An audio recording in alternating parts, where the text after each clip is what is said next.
আমার স্বামী বিদেশ যাওয়ার জন্য কিছু টাকা ধার জন্য আমার ছোট দেবরের বাসায় গেলাম। আমার স্বামী আমাকে রেখে বাসায় ফিরে গেল। রাতে খাওয়া দাওয়া সেরে আমার দেবরকে টাকার কথা বললাম। আমার দেবর বলল, টাকা দিতে পারি, তবে একটা শর্ত আছে। বন্ধুরা, আমার স্বামী বিদেশ যাবার চেষ্টা করছে। ইদানিং মিস্ত্রি কাজ করে সংসারের ভরণ পোষণ চলে না। প্রতি মাসে কিছু পরিমাণ টাকা খরচ হয়ে যায়। বিগত 3 বছরে প্রায় 40,000 টাকা খরচ হয়ে গেছে। দিন দিন টাকার পরিমাণ বেড়েই চলেছে। চোখে মুখে সর্ষে ফুল দেখতে পেলাম। গ্রামের একজন প্রবাসী ভিসা দেওয়ার অফার দেয়। আমার স্বামী বিদেশ যাওয়ার ইচ্ছে জাগল। ভিসা বাবদ 3,20,000 টাকা মতো লাগবে, কিন্তু হাতে টাকাকড়ি বলতে মোটেও নেই। উপায়ন্ত না দেখে আমার ভাসুর অমিতের মাধ্যমে ব্যাংক হতে বিভিন্ন মানুষের নামে 50,000 টাকা ম্যানেজ করা হলো। বাকি টাকার কোনো ব্যবস্থা কিভাবে করি, পথ পাচ্ছিলাম না।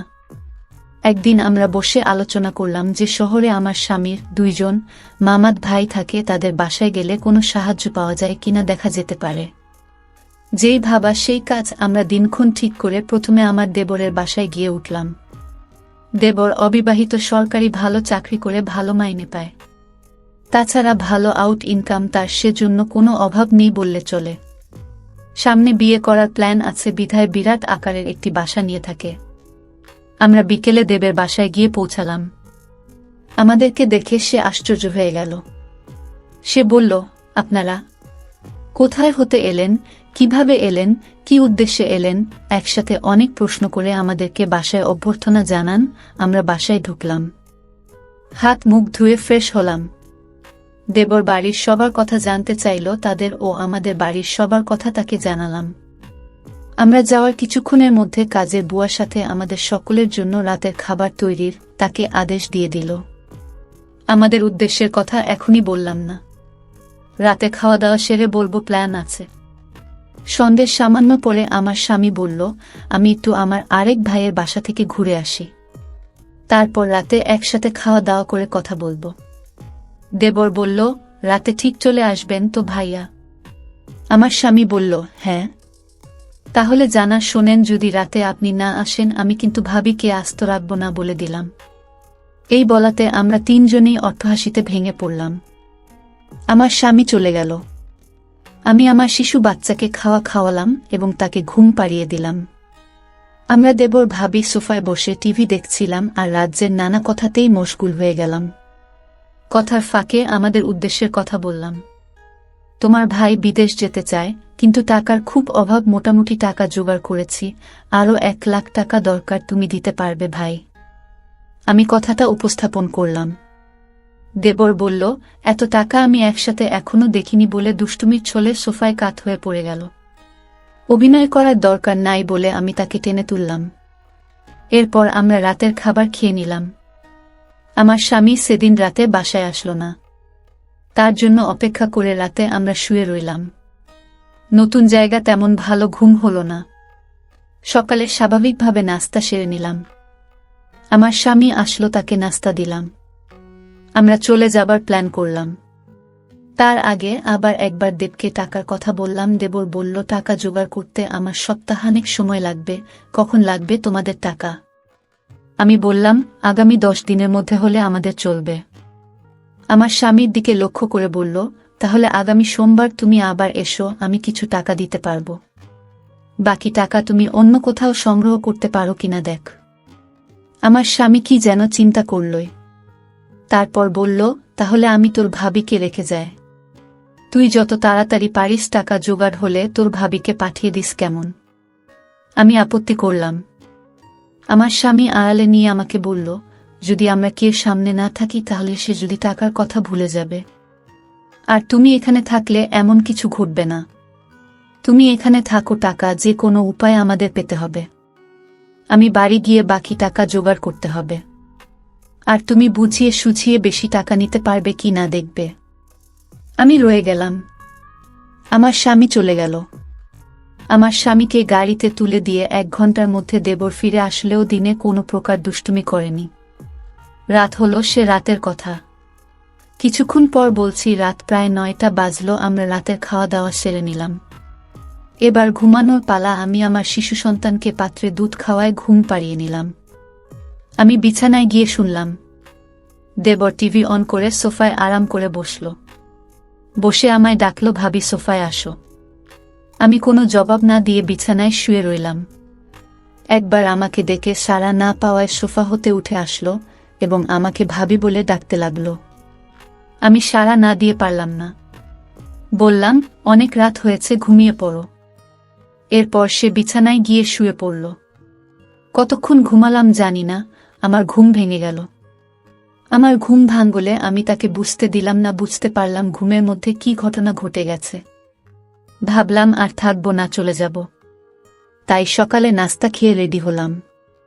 তখনই মনে হলো এভাবে চলে গেলে স্বামীর টাকা জোগাড় হবে কিভাবে। নানান কথা ভাবতে ভাবতে সকাল 9টায় আমাকে একটা মোবাইল ফোন দিয়ে দেবর বলল অফিস হতে আমি যোগাযোগ করতে পারি, তাই এটা দিলাম। এই বলে সে অফিসে চলে গেল। আমি একা তার পথ চেয়ে বসে রইলাম। অফিসে চলে যাওয়ার পর আমি সম্পূর্ণ একা বসে বসে টিভি দেখছিলাম। দরজায় কড়া নাড়ল। দরজার পাশে গিয়ে জিজ্ঞেস করলাম কে। বাহির হতে জবাব এলো, আমি কাজের বুয়া খুলে দিলাম। ভুয়া পাক শাক সব শেষ করে আমার কাজ হয়ে গেছে বিদায় নিয়ে চলে গেল। আমি আবার টিভি দেখায় মগ্ন হলাম। বেলা প্রায় 1টা বাজল। আমি স্নান করার জন্য প্রস্তুতি নিলাম। এমন সময় মোবাইল বেজে উঠল। দৌড়ে গিয়ে রিসিভ করলাম। ওপার হতে আমার দেবর বলতে লাগলো, ভাবি আমি একজন লোকের হাতে 10,000 টাকা পাঠাচ্ছি। লোকটা আমার খুব আপন, একটু ভালো করে মেহমানদারি করবেন। চা নাস্তা যা চায় তা দেবেন, কোনো কার্পণ্য করবেন না, বুঝলেন? টাকাগুলো আপনার জন্য। আমি ঠিক আছে বলে ফোন রেখে দিলাম। আমি আবার টিভি দেখার জন্য সোফায় বসলাম। টিভিতে একটা ইংলিশ সিনেমা চলছে। এমন সময় দরজায় কড়া নাড়ার শব্দ হলো। দরজা খুলে দিলাম। এ কি দেখছি! সম্পূর্ণ এক নিগ্রো মানুষ, প্রায় 6 ফুট লম্বা। হাতের আঙুলগুলো যেন আমাদের বাঙালিদের হাতের বাহুর মতো, যেমন লম্বা তেমনি মোটা। লোকটি বাংলায় বলল, আসতে পারি ভাবি? আমি হেসে বললাম, হ্যাঁ আসুন। লোকটি সরাসরি সোফায় গিয়ে বসল। তাড়াতাড়ি চা নাস্তা তৈরি করে তাকে পরিবেশন করলাম। সে 10,000 টাকা আমার হাতে গুজে দিল। আমার খাতিরদারি তার নাকি বেশ ভালো লেগেছে। বিদায়ের সময় আমার কান্না এসে গেল। সে আমাকে বলল, কেঁদো না। যদি সম্ভব হয় আমি আবার একবার আসবে। তার চলে যাওয়ার পথে এক দৃষ্টিতে তাকিয়ে রইলাম। ভাবলাম সে যদি আমাকে সাথে নিয়ে নিত। বিকাল বেলায় আমার দেবর অফিস হতে ফিরে এসে লোকটির কথা জানতে চাইল, টাকা দিয়েছে কিনা। বললাম, হ্যাঁ দিয়েছে। আমার দেবর আশ্চর্য হয়ে আবার জানতে চাইল, তাহলে দিয়েছে? আমি বললাম, হ্যাঁ দিয়েছে, তো এতে আশ্চর্য হওয়ার কি আছে? আমার দেবর হেসে উঠে বলল, এমনি এমনি দেওয়ার কথা ছিল না। আমি কোনো কথা না বলে চুপ হয়ে রইলাম। আমার নীরবতা এসে যা বোঝার বুঝে গেল। আমাকে বলল, ভাবি দুনিয়াটা বড়ই কঠিন। কেউ কাউকে এমনি এমনি টাকা দিতে চায় না, সবাই বিনিময়ে চায়। সে আমাকে ধারে টাকা দিয়েছে, যথাসময়ে এগুলো ফেরত দিতে হবে। আমি তোমাদের টাকা প্রয়োজনের কথা এবং তোমার উপস্থিতির কথা সব জানিয়েছিলাম। তুমি যদি দাদাকে যদি কিছু না বলো তাহলে 1 থেকে 2 লাখ টাকা জোগাড় করে দেওয়া যাবে। শুধু দাদাকে বলবে সব টাকা আমি দিয়েছি, এতে টাকাও জোগাড় হয়ে যাচ্ছে। তখন ভাই বিদেশ যাওয়া নিশ্চিত হচ্ছে। আমি তার কথা নির্দেশ সব শুনছিলাম। উপদেশ শেষ করে আবার সম্মতি জানতে চাইলে আমি কোনো উত্তর না দিয়ে নীরব রইলাম। আমার চোখে ভেসে উঠতে লাগল। আজকের লোকটির কথা কি নাম কে জানে, জিজ্ঞেস করা সম্ভব হয়নি। খ্রিস্টান না মুসলমান তাও জানা যায়নি, তবে হিন্দু নয় যে সে ব্যাপারে নিশ্চিত। আমার দেবর আমার সম্মতি আবার স্পষ্ট করে জানতে চাইল। বললাম, আমি কি বলবো, তুমি যা ভালো মনে করে তাই করতে পারে। আমার সম্মতির লক্ষণ দেখে বলল, রাতে একজন মেহমানকে দাওয়াত করেছি। কিছুক্ষণ পর কাজের বুয়া আসলো। সে বিকেলে চা নাস্তা তৈরি করার পাশাপাশি রাতের রান্নাবান্না শেষ করে চলে গেল। কে আসছে, কেমন হবে, লোকটি মনের ভেতর একটা চঞ্চলতা কাজ করতে লাগল। রাত 9টা বাজলেই আমি দেবরকে বললাম, খেয়ে নেবে না, মেহমানের জন্য অপেক্ষা করবে? বলল, না, মেহমান কে আসবে, চলো আমরা খেয়ে নিই। আমরা খেয়ে নিলাম। আমরা বসে বসে টিভি দেখছি। প্রায় রাত 10টা। দরজায় খটখট আওয়াজ শুনলাম। বুঝলাম মেহমান এসে গেছে। আমার দেবর দরজা খুলে দিল। মেহমান ঘরে ঢুকে জানতে চাইল তোমার ভাবি কই। দেবর বলল ভিতরে আছে। দুজনে একসাথে আমি যে ঘরে আছি সে ঘরে চলে গেল। দেবর তার সাথে আমাকে পরিচয় করিয়ে দিল। লোকটি দেবকে উদ্দেশ্য করে বলল, তোমার ভাবিকে তো দেখতে দারুণ লাগছে। আমি 1 মিনিট টিভির দিকে তাকিয়ে আছি। সকালে ঘুম হতে উঠে ফ্রেশ হলাম। তারপর দুজনে চা নাস্তা খেলাম। আমার দেবর সকাল 9টায় অফিসে রওনা হয়ে গেল। আজ কোনো মেহমান আসবে কিনা বলে গেল না। আমার কাছে গতকালের রেখে যাও তার মোবাইলটা কিন্তু আছে। হয়তো যোগাযোগ করবে, না করলে আরও ভালো। আজ বিশ্রাম নেওয়া দরকার। দেবর চলে যাওয়ার পর আমি বিছানায় শুলাম। কেমন জানি একা একা লাগছে। ভুয়া আসলো দরজায় নক করার সাথে সাথে আমি গিয়ে খুলে দিলাম। ভুয়া তার কাজ ঘন্টা দেড়েকের মধ্যে শেষ করে চলে গেল। আমি আবার একা হয়ে গেলাম।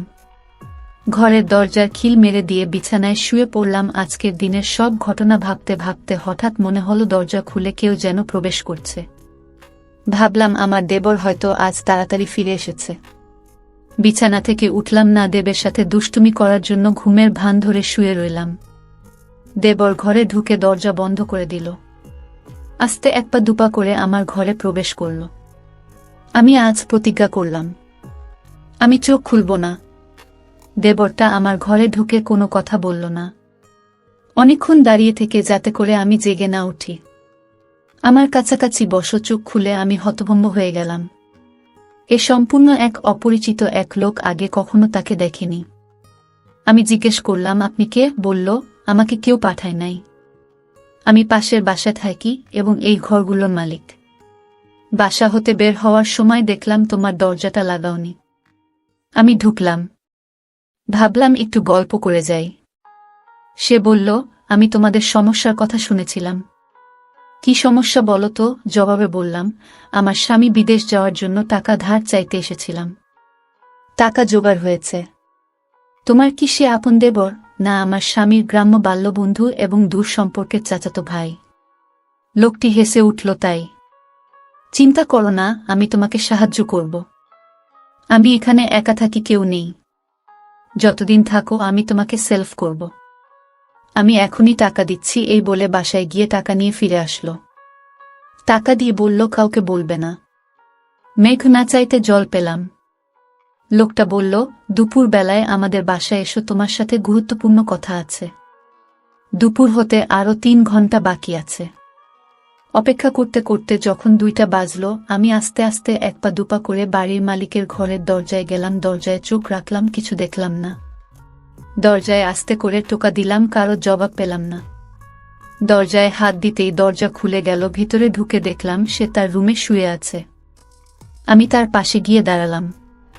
আমায় দেখে খুশিতে হেসে বলল, তুমি এসেছ।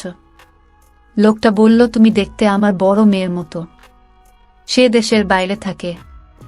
কয়েক বছর হলো সে বাসায় আসে না। নিজেকে একা একা লাগে। লোকটা বলল, তোমার এখানে আর থাকার দরকার নাই। তোমার যত টাকা লাগে সব আমি দিচ্ছি। দুনিয়াতে এখনো অনেক ভালো মানুষ আছে যারা কোনো বিনিময় চায় না। অনেক দিনের জমানো কথাগুলো তার সাথে শেয়ার করে প্রায় ঘন্টা 2 পর আমি আমার দেবর ঘরে ফিরে এলাম। এভাবে আমার টাকা জোগাড় হয়ে গেলে দেবরকে বললাম, আমি চলে যেতে চাই। দেবর না বলল না। তারপরের দিন সকালে আমায় বাসে তুলে দিলে আমি বাড়ি চলে এলাম। কয়েকদিন পর আমার স্বামী বিদেশ চলে গেল। বন্ধুরা, আজকে বিদায় নিচ্ছি। গল্প ভালো লাগলে একটা লাইক দিয়ে বন্ধুদের সাথে শেয়ার করে দাও। আর এই চ্যানেলটি নতুন দর্শক হয়ে থাকলে চ্যানেলটি সাবস্ক্রাইব করে নিতে ভুলবে না নতুন নতুন গল্প পেতে। দেখা হবে আগামীকালের নতুন ভিডিওতে।